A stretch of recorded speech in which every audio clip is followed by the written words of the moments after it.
اس سے پہلے شادی سے پہلے ہم جو دیکھتے ہیں جو رشتے والیاں بھی جو رشتے قراری ہوتی ہیں تو وہ بھی کہتی ہیں کہ جی لوگ بہت جھوٹ بولتے ہیں, بہت دھوکہ دیتے ہیں, پتہ نہیں چلتا. اکثر لوگ جو ہے وہ کرائے کے گھر جو ہے اس میں آ جاتے ہیں, اس کے بعد بتاتے ہیں کہ جی یہ گھر ہمارا اپنا ہے, لڑکی کی نوکری بہت اچھی ہے, ایج کے والے سے جھوٹ بولا جاتا ہے.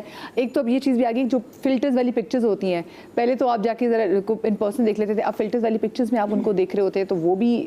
اور پھر جو اے آئی کی میں نے بات کی تو اگر دیکھا جائے تو آج کل کے دور میں تو بڑا مشکل لگتا ہے صفا کہ اپنے آپ کو اس سے بچانا کیسے دھوکے سے. جی بالکل ایسا ہی ہے کہ جب ہم اے آئی کا اتنا زیادہ مس یوز دیکھتے ہیں, یوز نہیں ہے یہ یقیناً مس یوز کہلاتا ہے کہ آپ کسی کو دھوکہ دینے کے لیے اس کو استعمال کر رہے ہیں. یا بعض اوقات ایسا بھی ہوتا ہے کہ گھر تو آپ نے کہا کرائے پہ لے لیتے ہیں, گھر میں گاڑی جو کھڑی ہوئی ہے وہ بھی رینٹ کی تھی, صرف وہ جب رشتے والوں نے آنا تھا صرف اسی وقت کے لیے لائی گئی تھی یا خاص ٹائم پیریڈ کے لیے اس کو ہائر کیا گیا تھا. اب یہ ساری چیزیں جو ہیں تھوڑا سا اس کے بیک پر ذرا جا کر دیکھیں. ابھی تو بات ہوئی شادی کے حوالے سے, لیکن شادی سے پہلے جو اس طرح کے معاملات ہو رہے ہیں, بعض اوقات لڑکے والے آتے ہیں لڑکی کے گھر پر جب دیکھ کر, اور وہ صورتحال ایکچولی ویسی نہیں ہوتی جیسے کہ دکھائی جا رہی تھی تصویر کے ذریعے یا جس طرح بھی دھوکہ دیا جا رہا تھا. اب ان کا واپس چلا جانا, اور پھر لڑکیوں کی طرف سے آپ نے کئی مرتبہ یہ ری ایکشن دیکھا ہوگا کہ جب ایک دو رشتے اس طرح سے واپس چلے جاتے ہیں تو خواتین کا ذہن, بچیوں کا ذہن یہ بن جاتا ہے کہ اب ہمیں شادی نہیں کرنی, کہ جس مقام پر اتنے دھوکے ہیں تو ہم یہ تو ابھی شروع کی بات ہے, شادی کے بعد ہمارے ساتھ پتہ نہیں کتنے دھوکے ہوں گے. تو اس طرح اپنے آپ کو پیش کرنا کہ آپ ابھی دھوکے دے رہے ہیں تو ظاہر سی بات ہے کہ آپ بعد میں اس سے زیادہ پرابلم کریٹ کر سکتے ہیں. تو یہ صورتحال یقیناً ہمیں دیکھنی چاہیے کہ اگر اس کی جگہ, یعنی اگر ہم کسی کی بچی کے لیے یہ ساری چیزیں دیکھ رہے ہیں اور کر رہے ہیں اور دھوکہ دہی وہاں پر چل رہی ہے تو ڈیفینیٹلی کہیں نہ کہیں ہم اس کا شکار ہو سکتے ہیں. اور اس کے علاوہ ایک اور بات میں یہاں عرض کرنا چاہوں گی کہ سوشل میڈیا کا جب ہم یوز کر رہے ہوتے ہیں, بعض اوقات ایسی ویڈیوز اپلوڈ کر دی جاتی ہیں کہ جو ایکچولی ان کے ریزلٹس ویسے نہیں ہوتے جیسا کہ ہونے چاہیے. وہ بیوٹی ٹپس کے حوالے سے لے لیں یا ویسے ہی لے لیجیے, انفلوئنسرز بہت سارے. جی بالکل. اب وہ اس کے ری ایکشن باڈی پر ہو رہے ہیں یا چہرے پر ہو رہے ہیں, اس کا ذمہ دار کون ہے؟ آپ نے تو اپنے ویوز بڑھانے کے لیے یہ سب کچھ کر لیا, لیکن آگے اس کا ری ایکشن کیا ہو رہا ہے اس کو دیکھنا. اسی طرح پاسورڈ ہیکس ہو جاتے ہیں. اس کے علاوہ اور بہت ساری ایسی کنڈیشنز ہیں. ہم اپنے معاشرے میں, ایک اسلامی معاشرے میں یہ جملہ سن رہے ہیں بدقسمتی کے ساتھ کہ وہ وعدہ ہی کیا جو وفا ہو گیا. تو اس معاشرے میں جس کو سکھایا ہی یہ گیا تھا کہ آپ نے وعدے کی پاسداری کرنی ہے, ایک مومن کا وقار سکھایا گیا تھا اور آپ کو آپ کی ڈگنیٹی سکھائی گئی تھی. دین اسلام ڈگنیٹی سکھاتا ہے اسلام کو. اس معاشرے میں اگر یہ جملے عام ہو جائیں اور اپنے لیے ان کو فخر سمجھا جائے تو یقیناً یہ قابل غور بھی ہے اور اپنی اصلاح کی یہاں پر ہمیں ضرورت ہے. بالکل. مجھے فاطمہ یہ بتائیں کہ جب ہمارے ساتھ دھوکہ ہوتا ہے, جو کہ آج ہم دیکھ رہے ہیں کہ چیٹ ہونا بہت نارمل ہو گیا ہے. اب ہم کسی کو اگر چیٹ کرتے ہوئے سنے بھی تو ہم شوق میں نہیں آتے, البتہ ہم کہتے ہیں دیکھو یار تمہیں تو پتہ ہے کہ لوگ تو ایسے ہوتے ہیں. پھر اگر وہ جھوٹے وعدے کریں, ان کا آپ کی مینٹل ہیلتھ پہ کتنا ٹول ہوتا ہے؟ بسم اللہ الرحمن الرحیم. آئی تھنک کہ جیسے یہاں گفتگو ہو رہی تھی کہ مینٹل ہیلتھ پہ بہت اثر ہوتا ہے. یہ کہا جاتا ہے نا کہ ٹرسٹ بلڈ کرنے میں پوری لائف ٹائم لگتی ہے اور ٹرسٹ بریک کرنے کے لیے 1 سیکنڈ کافی ہوتا ہے. ایک جھوٹ پکڑا گیا نا تو آپ کی ساری زندگی کی محنت زیرو ہو جاتی ہے. تو دھوکے کا جو سب سے بڑا پرابلم ہوتا ہے, جو آج ہم انگزائٹی دیکھ رہے ہیں لوگوں میں, وہ یہی ہے نا کہ کل کا یقین نہیں ہے. لوگوں پہ یقین نہیں ہے کہ جو وہ کہہ رہے ہیں وہ کریں گے. ایسا لائف تو انپریڈکٹیبل ہوتی ہے, لیکن ہمارے ارد گرد جو کمٹمنٹ کا کانسیپٹ ہے وہ اس قدر فریجائل ہو چکا ہے کہ بس ہر بات پہ وعدے ٹوٹ جاتے ہیں. اور اس کی ایک وجہ شاید مجھے یہ بھی لگتی ہے کہ کمیونیکیشن جتنی ایزی ہو گئی ہے نا واٹس ایپ پہ, لفظوں کا بھاری پن ختم ہو گیا ہے. فٹافٹ ہر چیز کا جواب دینا, لکھنا, اس کو فوری طور پر کانورسیشنز میں لے آنا, کسی کی چھپی ہوئی بات کو فوراً آگے لے آنا, کسی کا سیکرٹ ہے وہ آپ فاش کر رہے ہو. تو جیسے ہی آپ کے موڈز چینج ہو رہے ہیں آپ باتوں کو چینج کر رہے ہیں. تو مجھے یاد ہے میری مدر مجھے کہتی تھی کہ بیٹا جب تم لوگوں کے پاس یہ واٹس ایپ تو ہے, لیکن تم لوگ فوری طور پر اپنے مسئلوں کے اندر مت گھسا کرو, تھوڑا سا ٹھنڈے ہو کے رک کو سوچو, پھر اس کے سوچ سمجھ کے جواب دو. اس میں کیا ہوتا ہے کہ آپ کے لفظوں میں ایک وزن رہتا ہے, آپ سوچ سمجھ کے وہ جواب دے رہے ہوتے ہیں, آپ بار بار اپنے وعدوں کو توڑ نہیں رہے ہوتے, آپ بار بار اپنی ری ڈائریکشن, جیسے وہ کہتے ہیں نا گوگل میپس پہ ایک ری ڈائریکٹنگ, ہم لوگ ری ڈائریکٹ کرتے رہتے ہیں اپنے آپ کو. اس کی وجہ سے ہم لوگوں کی اپنی کریڈیبلٹی ختم ہو جاتی ہے. آپ دیکھیں پاکستان کی دنیا میں فائنینشلی کریڈیبلٹی کتنی لو ہے, کیونکہ ہمیں پتہ ہے ایوری ڈے لائف میں آپ پھول والے کے پاس جائیں, آپ گوشت والے کے پاس جائیں, پھلوں کے لیے جائیں, کہاں سے کیا جھوٹ نکلتے ہیں, اندر سے چیز کچھ اور نکلتی ہے. جو آن لائن شاپنگ کے اسکیمز ہوتے ہیں ایوری ڈے کی بات ہے. بالکل واٹس ایپ پہ جو میسیجز آ جاتے ہیں کہ یہ نمبر دے دیں, وہ نمبر دے دیں, خود میرے ساتھ ہو چکا ہے, میری مدر کے ساتھ ہو چکا ہے, کتنی کمپلینز ہم فائل کر چکے ہیں. میرا خود بینک اکاؤنٹ جو ہے نا وہ بالکل ہیک ہو جاتا ہے. تو یہ سارا اچھا, اب ان چیزوں کی جڑ کیا ہے؟ ان چیزوں کی جڑ یہ ایک سوسائٹی جہاں پر مال جو ہے وہ سب ہر چیز کے نیچے کامیابی کی نشانی ہے مال اور دولت. مال اور دولت کے پیچھے ماں باپ اپنے بچوں کو ہی لگاتے ہیں بچپن سے, ٹھیک ہے, کہ اچھا پڑھو گے تو اچھی جاب ملے گی. تو میرے گھر میں تین بچے ہیں, تو جو بچے بہت زیادہ پڑھتے ہیں اور پڑھتے بہت گرمپی سے ہو جاتے ہیں, کرینکی ہو جاتے ہیں, میں کہتی ہوں مجھے ایسی پڑھائی کا کوئی فائدہ نہیں ہے, یہ کامیابی نہیں ہے. کامیابی کی جو ڈیفینیشن ہے نا, وہ آپ کی ڈگری یا آپ کی کریڈینشلز جو آپ کے ملتے ہیں آپ کو سرٹیفکیٹس میں نہیں ہے, آپ کا اخلاق کیسے, کیونکہ احادیث میں یہ ہے کہ اگر تم جاننا چاہتے ہو کہ کوئی کامیاب شخص ہے تو اس کے اخلاق کو دیکھو. تو لیکن آج کل کے دور میں دیکھا جائے جو با اخلاق شخص ہے اس کو تو لوگ بہت ایزی لیتے ہیں. اس سے جو تھوڑا سا ایروگینٹ ہوتا ہے وہ دبدبہ اسی کا ہی ہوتا ہے, لوگ سمہاؤ عزت اسی کی کر رہے ہوتے ہیں. جیسے ہم نے بریک پر جانے سے پہلے بات کی, جو مینیپولیٹو جو لوگ ہوتے ہیں ہماری سوسائٹی میں وہی آگے تھرائیو کر رہے ہوتے ہیں. وہ ٹھیک ہے, لیکن آپ دیکھیں ایمان کی جڑ اس بات میں ہے کہ آپ اس بات پہ توکل رکھیں کہ رزق دینے والا صرف ایک رب ہے, اور عزت دینے والا بھی وہی ہے. بے شک. تو انسان کی خاموشی کبھی کبھی اس کے بولنے سے زیادہ طاقتور ہو جاتی ہے اگر اس میں ایمان ہو, اگر اس کی نیت صحیح جگہ پر ہو. تو اس میں والدین کا بھی بہت بڑا اس میں رول ہے کہ میں عام طور پہ دیکھتی ہوں کہ مائیں بچوں کو جھوٹ بول دیتی ہیں, ہاں میں ابھی تمہیں کچھ دلا رہی ہوں, میں ابھی آ جاؤں گی لینے تمہیں, میں نیچے بیٹھی ہوئی ہوں, جبکہ وہ نیچے نہیں بیٹھی ہوئی ہوتی, وہ بچوں کو چھوڑ کے چلی جاتی ہیں. تو بچوں کا تو بچپن سے ہی ٹرسٹ ٹوٹ رہا ہوتا ہے. اور میرے گھر میں بچوں کو میں یہ کہتی ہوں کہ ایک مومن اور ایک مسلم کا جو لفظ ہے نا وہ اس کا وعدہ ہے. یعنی اگر آپ نے مجھے کہہ دیا نا کہ ماما میں 5 منٹ میں آ رہا ہوں, that's a promise. That's not کہ ماما میں نے پرومس تھوڑی کیا تھا, نہیں, آپ نے کہہ دیا یہ پرومس ہے. کہ اس عمر سے ہمیں بچوں کو بتانا, اور وہ کیسے ہوگا کہ اگر ماں باپ خود اپنا وعدہ رکھیں. کہ آپ نے اگر بولا کہ بیٹا میں آپ کو یہ چیز دلاؤں گی, یا آپ ابھی یہ کام کر لو پھر میں آپ کو کہانی سناؤں گی, یا جو بھی ہے, اس کو ایسے دیکھیں جیسے زندگی موت کا وعدہ کیا ہے آپ نے. اتنا ضروری ہے اس چیز کو دیکھنے کے لیے. اچھا نور بھائی دیکھیں, ایک وعدہ ہے جو آپ اللہ کی ذات سے کرتے ہیں, ایک وعدہ جو آپ اللہ کی مخلوق سے کرتے ہیں, دین جیسے ہماری بہن نے بات بھی کی, ایک وعدہ جو آپ خود کے ساتھ کرتے ہیں. جیسے بہت ساری چیزیں مجھے بتائیں, اکثر لوگ کہتے ہیں کہ جی اگر میرا یہ کام ہو جائے اللہ پاک تو میں پھر یہ چڑھاوا چڑھاؤں گا. آپ ایک طرح سے جیسے منت و بات کی بات ہے نا کہ اللہ پاک اگر میری یہ چیز ہو جائے, میں اپنے خود کہ میری یہ چیز ہو جائے گی نا تو انشاءاللہ میں یہ کر دوں گی, یہ میں انشاءاللہ یہ کر دوں گی, میں اور آگے اگر میری یہ ٹارگیٹ ہوگی میں نے کر لیا, اچیو کر لیا, تو انشاءاللہ میں اتنے لوگوں کے لیے آسانیاں کر دوں گی.